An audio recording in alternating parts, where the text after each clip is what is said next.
शुरुआत एक बड़ी खबर के साथ करेंगे जो कि दिल्ली के अस्पतालों से आ रही है। यहां के अस्पतालों में ऑक्सीजन सप्लाई का सरकार ने भरपूर वादा किया है। कुछ अस्पतालों में बीती रात ऑक्सीजन पहुंची, लेकिन ये सप्लाई अब दम तोड़ रही है। हजारों मरीजों की जान खतरे में है। दिल्ली के माता चानन देवी हॉस्पिटल में ऑक्सीजन खत्म होने पर है और राजीव गांधी अस्पताल में ऑक्सीजन बस थोड़ी देर की बची है। वहीं रोहिणी के सरोज अस्पताल में सिर्फ 2 घंटे का स्टॉक बाकी है। ऐसे में समझा जा सकता है कि कोर्ट की फटकार के बावजूद सिस्टम किस कदर सुस्त और फेल हो चुका है। राजीव गांधी अस्पताल में ऑक्सीजन की कमी बताई जा रही है। आरजीएसएसएच में महज 2 घंटे का ऑक्सीजन स्टॉक बाकी है। ये तब है जब कोर्ट से फटकार लगी दिल्ली सरकार को। ये कहा गया कि क्यों वक्त रहते ऑक्सीजन के इंतजाम नहीं किए गए। मरीज बेहाल हैं। जगह जगह ऑक्सीजन सिलेंडर डबल दाम में मिल रहा है, यानी कि कालाबाजारी भी जमकर हो रही है ऑक्सीजन सिलेंडर की। माता चानन देवी अस्पताल में ऑक्सीजन की कमी बताई जा रही है, लेकिन आपको ये भी जानकारी दे दें कि ऑक्सीजन कुछ ही घंटे की बाकी है। इस बात की जानकारी पहले ही डिप्टी सीएम दे चुके हैं।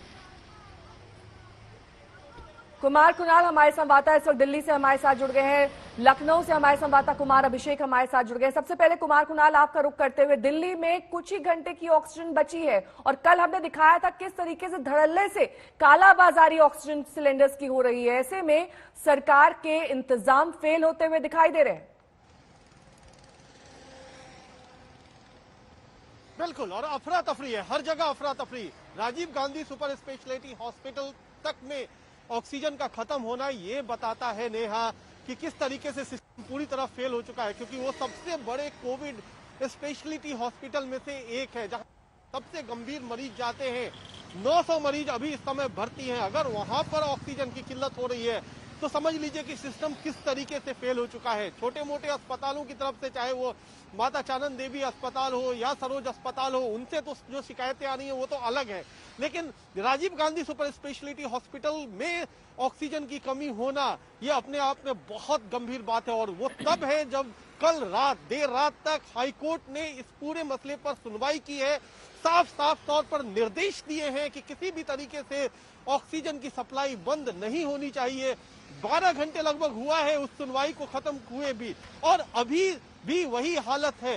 ये सबसे बड़ी विडंबना है इस पूरे सिस्टम की कि तमाम सख्त निर्देशों के बावजूद काम नहीं हो पा रहा है। आपको बताएं कि आज भी हाईकोर्ट में दोबारा सुनवाई है दोपहर में। वहां पर केंद्र सरकार को, दिल्ली सरकार को, तमाम और भी जो भी एजेंसीज हैं उनको जवाब देना है, लेकिन क्यों नहीं, 3 दिन से ये अफरा तफरी मची हुई है, लेकिन अब तक क्यों नहीं इंतजाम हो पाया, ये कोर्ट भी पूछ रहा है, हम भी पूछ रहे हैं कि आखिरकार कब तक ऐसे मरीजों की सांस अधर में लटकी रहेगी। क्यों नहीं, जब इतने सख्त निर्देश हैं तो इतने बड़े बड़े अस्पताल। कुमार अभिषेक हमारे संवाददाता इस वक्त लखनऊ से हमारे साथ जुड़ गए हैं। कुमार, उत्तर प्रदेश के आंकड़े बता रहे हैं कि लगातार इनमें इजाफा हो रहा है। कोर्ट ने हालांकि लॉकडाउन पर रोक लगा दी है। ऐसे में चेन कैसे ब्रेक होगी और वहां के मेडिकल इंफ्रास्ट्रक्चर का क्या हाल है?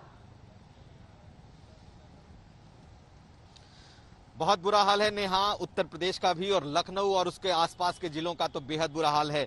9 मरीजों की मौत उन्नाव में हुई है और लखनऊ के तमाम बड़े जो अस्पताल हैं उन्होंने अपने हाथ खड़े कर दिए हैं। टीएस मिश्रा मेडिकल कॉलेज जिसमें 400 बेड हैं, वहां पर कल 3 मरीजों को और परसों 13 मरीजों को आईसीयू से शिफ्ट किया गया है, क्योंकि वहां से लगातार एसओएस मैसेज भेजे जा रहे हैं कि अब उनके पास ऑक्सीजन खत्म हो रहा है। कुछ यही हाल मेयो और मेकवेल जैसे तमाम छोटे मोटे जितने हॉस्पिटल हैं, बड़े हॉस्पिटल हैं, उनकी हालत भी लगभग यही है, क्योंकि हर घंटे का ऑक्सीजन उन्हें दिया जा रहा है। ये हालात इस वक्त लखनऊ में है।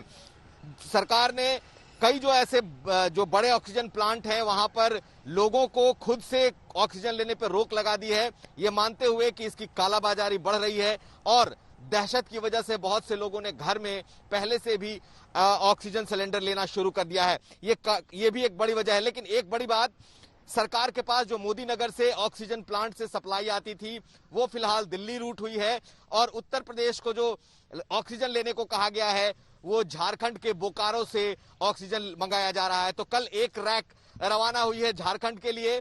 उम्मीद की जा रही है कि अगले 24 घंटे में वो रैक आएगी और तब जाकर के कुछ राहत मिलेगी, लेकिन तब तक हालात बेहद ही नाजुक बने हुए हैं और एक एक हॉस्पिटल को ऑक्सीजन के लिए जद्दोजहद करना पड़ रहा है। एक बात और, 3 अस्पतालों ने लगभग अपने यहाँ नोटिस चिपका दिया है कि उनके पास ऑक्सीजन खत्म हो रहा है, आप अपने मरीजों को ले जाएं। हालांकि प्रशासन ने इस पर लताड़ भी लगाई है कि आप ऐसे नोटिस न चिपकाएं, इससे दहशत फैलती है, लेकिन हालात कुछ इस कदर बिगड़े हुए हैं। लौटूंगी मैं आप सभी के पास। इस बीच आपको ये जानकारी दे दें कि दिल्ली में कोरोना ने हाहाकार मचा रखा है। ये तो किसी से छुपा हुआ नहीं है। नए केस 24,000 पार कर चुके हैं और मौत के मातम में डूब गया है ये पूरा शहर। इस सबसे परे सरकार ऑक्सीजन आपूर्ति में जैसे फेल हो रही है, कई अस्पतालों में ऑक्सीजन लेवल खतरनाक हद तक जा पहुंचा है। कोर्ट ने यह भी कहा कि सरकार जो भी करे बस ऑक्सीजन अस्पतालों तक पहुंचनी चाहिए। ऑक्सीजन के मामले में अदालत आज भी सुनवाई करेगी। देर रात तक कुछ अस्पतालों में ऑक्सीजन पहुंची, लेकिन बाकियों को अब भी इंतजार है।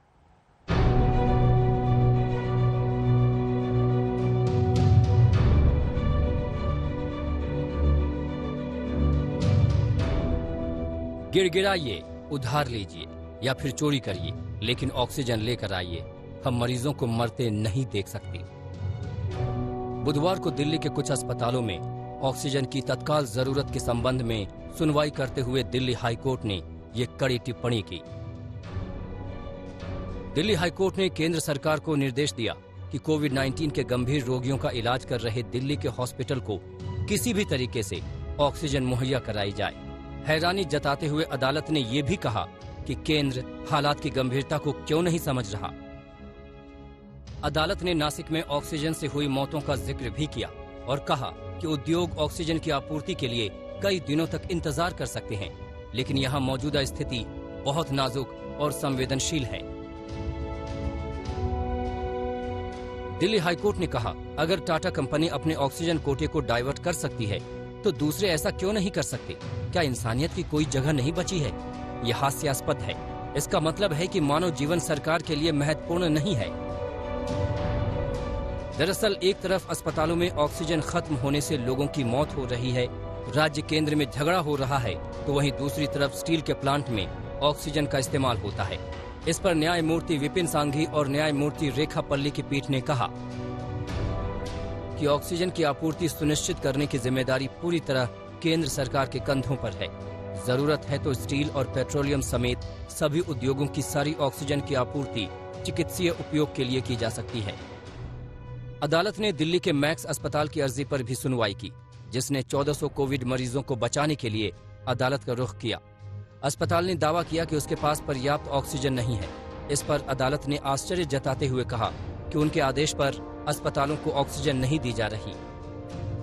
दिल्ली हाईकोर्ट ने कहा कि जिन 5 ब्रांच का मैक्स ने जिक्र किया है, उनमें तुरंत ऑक्सीजन बिना देर किए पहुंचाई जाए और उन लोगों की जिंदगी को बचाया जाए जो फिलहाल अस्पतालों में भर्ती हैं।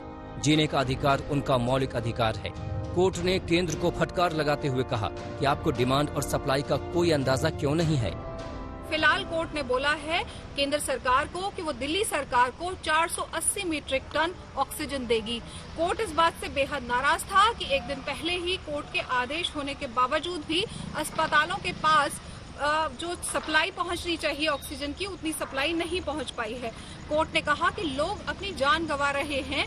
ऐसी स्थिति में सरकार की पहली जिम्मेदारी ये होनी चाहिए कि उन लोगों को ऑक्सीजन मिले जो अस्पताल में कोविड से पीड़ित हैं। अदालत ने केंद्र को ऑक्सीजन जल्द से जल्द अस्पतालों में भेजने के लिए डेडिकेटेड कॉरिडोर बनाए जाने और जरूरत पड़ने पर ऑक्सीजन को एयरलिफ्ट करवाने को भी कहा। लेकिन बड़ा सवाल ये है कि क्या अदालत अब औद्योगिक फैक्ट्रियों को हो रही ऑक्सीजन की सप्लाई को रोकने या कम करने की तरफ बढ़ेगी? क्या ऐसा संभव है? ये बड़ा सवाल है। दिल्ली से पूनम शर्मा के साथ Aaj Tak bureau. Rajiv Gandhi super speciality hospital के बाहर से मेरी सहयोगी अनीशा माथुर इस वक्त जुड़ गई हैं। अनीशा, कोर्ट की फटकार के बावजूद, कोर्ट की सख्ती के बावजूद क्या राजीव गांधी अस्पताल में ऑक्सीजन पहुंची है या फिर 2 घंटे की ऑक्सीजन बाकी है, ये बताया जा रहा है? देखिए नेहा, बहुत सारे हैं दिल्ली के हॉस्पिटल जिन्होंने इस वक्त भी बिगुल अलार्म बजाया है कि उनके पास 2 या 3 घंटे की ऑक्सीजन बची है। हम इस वक्त हैं Rajiv Gandhi super speciality hospital Shahdara के बाहर और आप देख सकते हैं यहाँ सामने पेशेंट्स भी वेट कर रहे हैं। एक परिवार है जो सुबह से 3-4 हॉस्पिटल के चक्कर लगा चुका है, यहाँ पर अबाउट आधे घंटे से बैठा है। और ये लाल साड़ी में जो लेडी आप जो देख सकते हैं आप, वो कोविड पेशेंट है। हमारे सामने उनकी सांस चढ़ती जा रही है, बट इस वक्त हॉस्पिटल में बेड नहीं है। हमारे साथ यहाँ एरिया के डीसीपी साहब भी जुड़ रहे हैं। जो पुलिस जो है वो कोशिशें पूरी कर रही है सरकार को, क्योंकि कल फटकार भी लगी है कि ऑक्सीजन जल्द से जल्द सप्लाई हो। डीसीपी साहब से हम पूछते हैं, सर ऑक्सीजन जो सप्लाई आनी थी यहाँ पर, क्या हो रहा है? ऑक्सीजन सप्लाई मोदी नगर से 7 बजे चल चुकी है और पुलिस टीम यूपी के अंदर से इनको एस्कॉर्ट करके लेके आ रही है। अभी मुश्किल से 10 मिनट के अंदर हमें उम्मीद है कि 8 टन ऑक्सीजन का टैंकर यहाँ पे आ जाएगा, जो कि अस्पताल को फिर ऑक्सीजन सप्लाई कर पाएगा। सर वो तो राजीव गांधी हॉस्पिटल की बात हुई, इस डिस्ट्रिक्ट में और भी बहुत हॉस्पिटल्स हैं जिन्होंने कहा है कि ऑक्सीजन की काफी कमी हो रही है। ये पेशेंट जिस तरह से बाहर इंतजार कर रहे हैं, बेड्स की कमी हो रही है, उसका क्या सिचुएशन है अभी सर? देखिए, जहाँ पे भी ऑक्सीजन की कमी है और जहाँ पे भी अस्पताल वाले पुलिस वालों से मदद मांग रहे हैं, पुलिस वहाँ पे इनको ट्रैफिक फ्री कॉरिडोर पर प्रोवाइड करवा दिया ताकि ऑक्सीजन टाइमली इनके पास आ सके। बेड्स के लिए तो इसे तो अस्पताल अरेंजमेंट ही बता पाएगा। आप देख सकते हैं नेहा कि पुलिस कह रही है कि ग्रीन कॉरिडोर बना दिया गया है। मोदी नगर से एक टैंकर कम से कम राजीव गांधी हॉस्पिटल आ जाएगा। अनीशा, लौटूंगी मैं आपके पास, क्योंकि कोरोना की रफ्तार से दिल्ली में नहीं, महाराष्ट्र भी इसमें सबसे आगे चल रहा है। राज्य में पाबंदियों की नई किश्त आज रात 8 बजे से अमल में लाई जाएगी। महाराष्ट्र ने राज्य में जारी कोरोना प्रतिबंधों को और कड़ा कर दिया है। वहां पिछले साल के संपूर्ण लॉकडाउन जैसी सख्ती लागू होने जा रही है।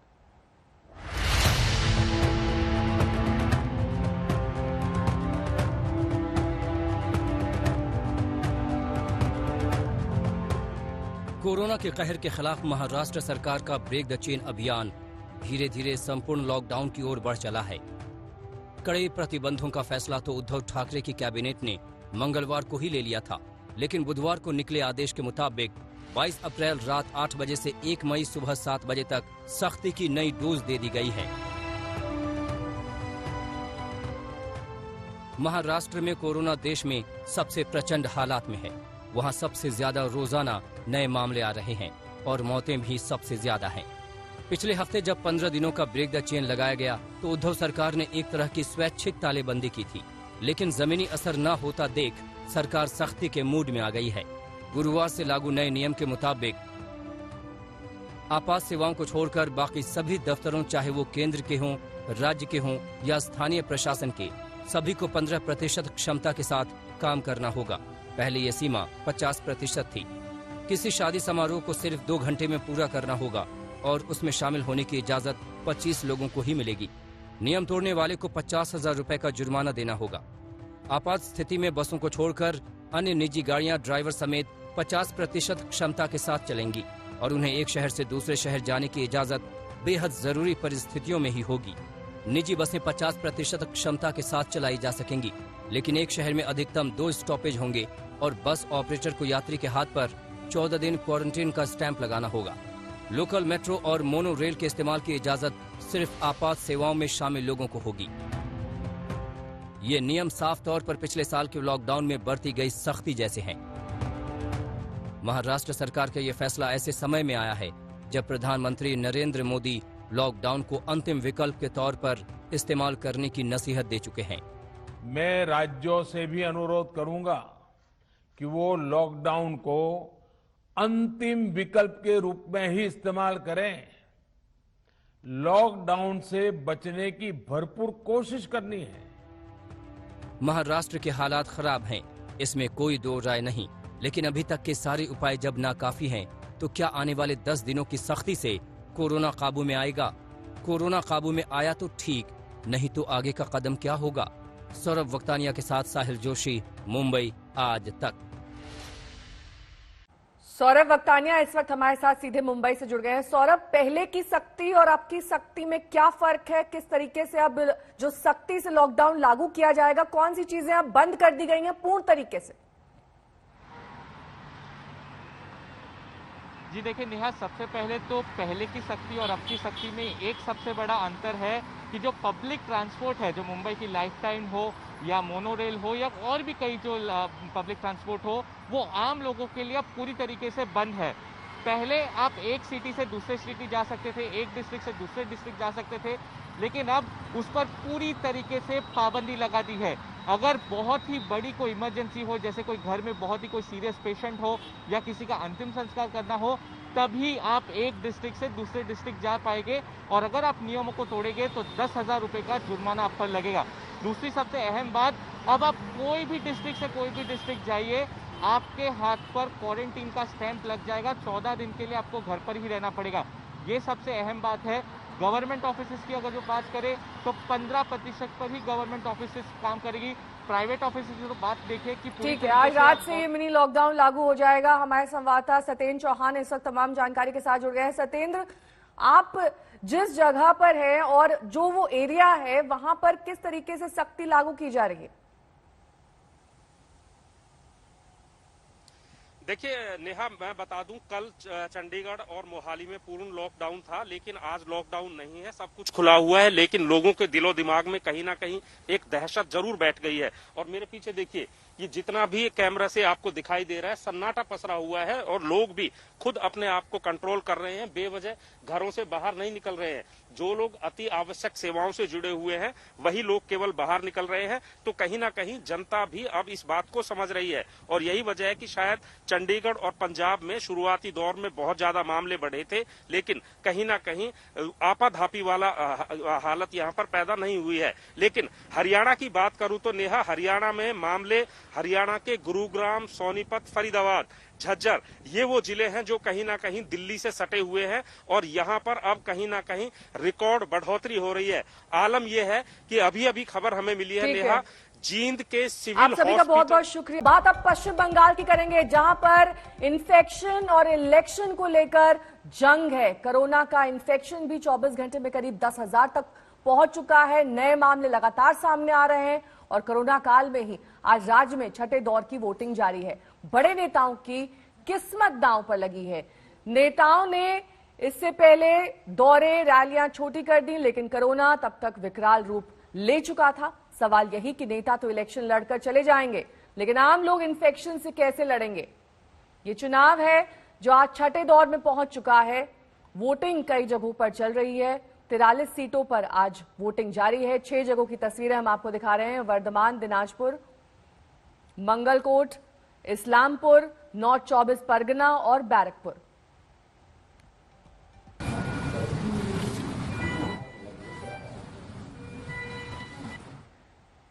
अनुपम मिश्र हमारे संवाददाता इस वक्त तमाम जानकारी के साथ हमारे साथ जुड़ गए हैं। प्रेमा राजाराम जुड़ गई हैं, वहीं सूर्य अग्नि रॉय भी हमारे साथ जुड़ गए। लेकिन सबसे पहले अनुपम, आपका रुख करते हुए, क्या कोरोना के इस दौर में वोटिंग प्रतिशत पर असर पड़ा है पिछले दौर के मुकाबले? क्योंकि दहशत और डर अब लगातार बढ़ रहा है, और इससे पश्चिम बंगाल भी अछूता नहीं है। जी बिल्कुल नेहा, जिस तरीके से कोरोना के केसेस आ रहे हैं और पिछले 4-5 दिनों में लगभग डबल हो गई ये संख्या। कल की डेट में अगर पिछले 24 घंटे का रिकॉर्ड देखें तो 10,500 के आसपास मामले आए हैं, 58 मौतें हुई हैं। ऐसे में पूरे पश्चिम बंगाल में एक डर और भय का माहौल तो व्याप्त है। लेकिन हम अगर आपको तस्वीरें दिखाएं जो छठे चरण की वोटिंग हो रही है, फिलहाल मैं रायगंज में हूँ, उत्तर दिनाजपुर।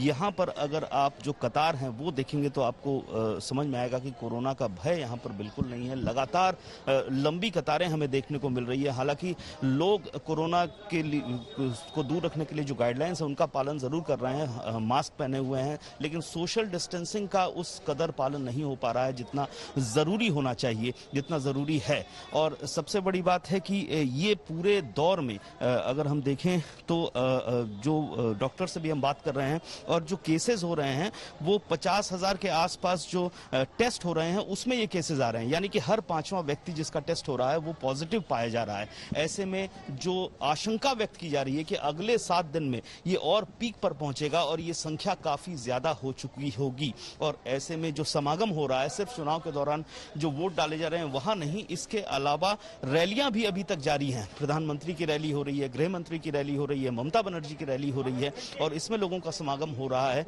हालांकि दावे किए जा रहे हैं कि लोगों की संख्या कम की गई है, लेकिन उसको पूरी तरह से बंद करने की कोई योजना अभी तक दिखाई नहीं पड़ रही है। तो जिस ओर भयावह स्थिति में कोरोना पश्चिम बंगाल में जा रहा है, सचमुच में वो चिंताजनक है।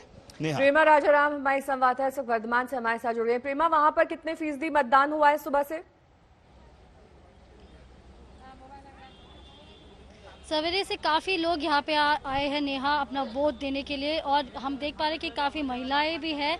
सवेरे और जो महिलाएं की लाइन देखी गई वो काफ़ी लंबी कतार थी, लेकिन यहाँ पे हम देख पा रहे हैं काफ़ी लोग कोरोना के बावजूद यहाँ पे अपना वोट देने आए हैं, और कई लोगों को ग्लव्स भी दिए जा रहे हैं। यहाँ पे पोलिंग ऑफिसर्स उनको ग्लव्स दे रहे हैं, उनको सैनिटाइजर भी दे रहे हैं, उनका टेम्परेचर चेक कर रहे हैं, और यहाँ पे सभी मास्क पहने हैं। लेकिन अगर सोशल डिस्टेंस के बारे में बात करें तो यहाँ पे सोशल डिस्टेंसिंग का पालन करना काफी मुश्किल हो रहा है, और देख पा रहे हैं कि लोग यहाँ पे अपना वोट देने के लिए खड़े हैं। तो ये एक काफी चिंता की बात है कि कोरोना के माहौल में हम देख पा रहे हैं कि लोग आ रहे हैं, अपना वोट दे रहे हैं, और यहाँ पे कोरोना का प्रभाव हम नहीं देख पा रहे कि वोटिंग यहाँ पे शुरू है और शुरू हो चुका था 7 बजे, और उसके बावजूद कोरोना के बावजूद भी लोग अपना वोट देने आए हैं। तो जो केसेस बढ़ रहे हैं बंगाल में, हम देख पा रहे हैं कि 15 दिन के भीतर काफी केसेस बढ़ रहे हैं, और डॉक्टर्स कह रहे हैं कि अभी जो परिस्थिति है बंगाल में काफी केसेस बढ़ रहे हैं। 10,000 केस सामने नजर आए 24 घंटे में, तो ये चिंता की बात है। लेकिन फिर भी हम देख पा रहे हैं कि काफी लोग आए हैं अपना वोट देने के लिए। और अगर कैंपेन्स के बारे में बात करें तो कैंपेन्स अभी भी जारी है, और 2 चरण के वोट अभी भी बाकी है, अभी 6वां चरण शुरू है। लौटेंगे मैं आपके पास प्रेमा। सुरग्नि रॉय हमारे संवाददाता बैरकपुर से इस वक्त हमारे साथ जुड़े हैं। सुरग्नि, वहां पर सोशल डिस्टेंसिंग और तमाम दूसरे नॉर्म्स का पालन हो रहा है क्या? नेहा, सुबह से और पिछले 6 फेजेस में हमने दिखाया है कैसे सोशल डिस्टेंसिंग की धज्जियां उड़ चुकी है। कोरोना काल में भी 10,000 से ज्यादा केस हुए हैं पिछले 24 घंटे में, लेकिन नॉर्थ 24 परगना के श्यामनगर इलाके में हम है। इस पर्टिकुलर बूथ पे ये बहुत अच्छी तस्वीरें हम दिखा रहे हैं आपको कि ये एक बूथ मिला है हमको श्यामनगर में जहां पे सोशल डिस्टेंसिंग मेंटेन हो रहा है। मैं अपने कैमरा पर्सन को कहूंगा कि वो मार्क्स दिखाए जहां पे लोग खड़े हैं, कि आप देख सकते हैं ये मार्क्स हैं। हालांकि यही प्रोटोकॉल है, लेकिन हर बूथ में ये दिखता है नहीं। ये सुबह से एक लौता बूथ मिला है मुझे श्यामनगर नॉर्थ 24 परगना में, जहां पे इस प्रोटोकॉल को माना जा रहा है जो हर बूथ में माना जाना चाहिए। क्योंकि जिस हिसाब से कोरोना के केसेस बढ़ रहे हैं, अगर इलेक्शन और ये गलत नहीं होगा कहना कि इलेक्शन और कोरोना दोनों ही अपने चरम सीमा पे शायद पहुंच चुके हैं, दोनों ही पीक पे हैं शायद। लेकिन ये प्रोटोकॉल, ये जो प्रोटोकॉल थे कोविड के सोशल डिस्टेंसिंग को देख के ही चुनाव करवाने थे, इसको यहाँ पे हम देख रहे हैं। और ये एक लौता बूथ है जो जहाँ पे शायद आज सुबह से एटलीस्ट हमने यहाँ पे हमको ऐसे विजुअल्स मिले जहाँ पे कोरोना के बीच में इलेक्शंस हो रहे हैं, लेकिन कोविड प्रोटोकॉल सोशल डिस्टेंसिंग को मेंटेन करते हुए। चलिए, ये अच्छी बात है, कोविड प्रोटोकॉल का वहां पर पालन हो रहा है, जहां की तस्वीर आप दिखा रहे थे इस वक्त। पौलमी साहा मेरी सहयोगी इस वक्त जुड़ गई हैं हमारे साथ। पौलमी, क्या ताजा तस्वीर है जहां पर आप खड़ी हुई हैं, और कितने फीसदी मतदान हुआ है अभी तक सुबह से?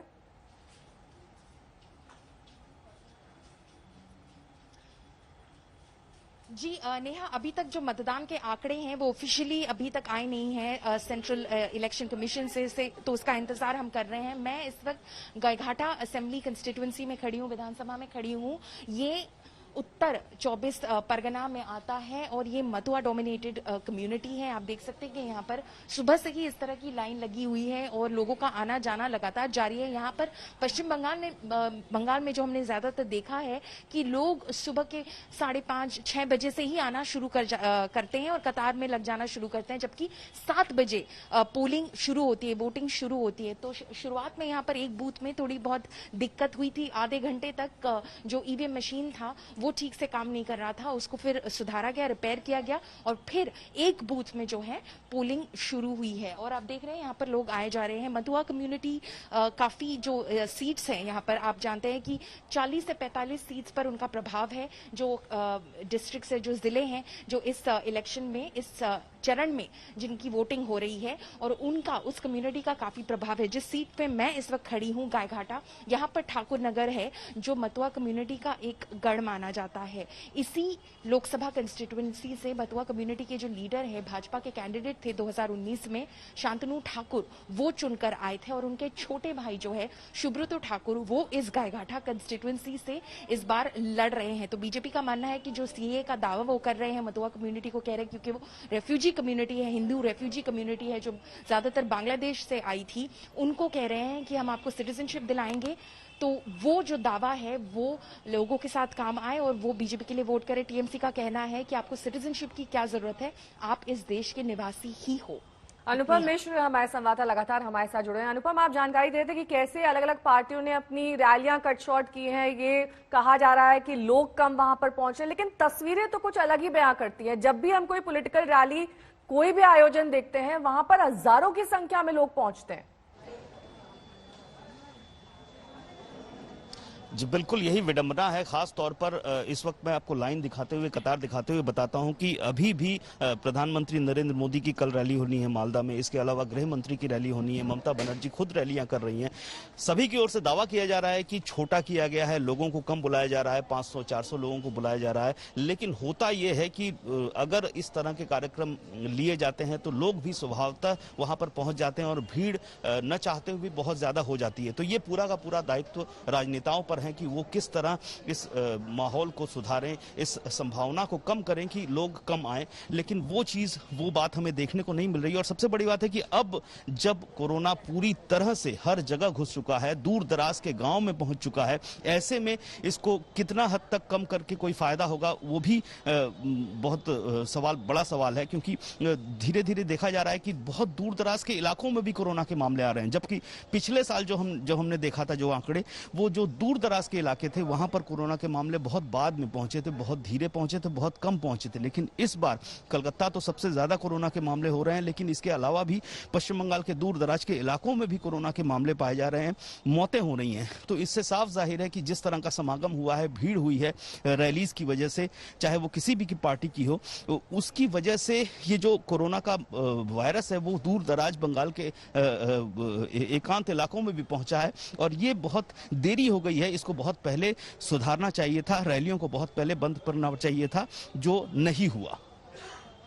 प्रेमा राजाराम हमारी संवाददाता जुड़ी हुई है तमाम जानकारी के साथ। प्रेमा, इस बार के मतदान में, इस दौर के मतदान में कौन सी है वो वीआईपी सीट जिसमें दिग्गजों का मुकाबला चल रहा है?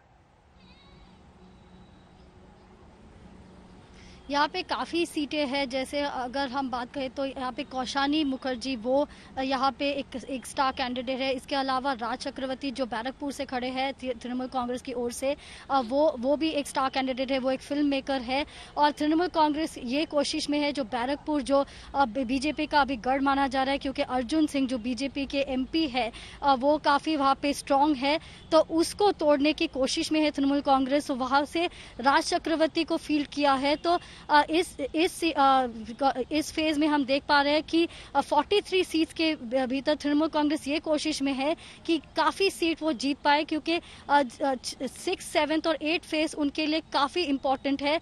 तो तृणमूल कांग्रेस अभी ये देख रहे हैं कि वो कितने सीट जीत पाएंगे।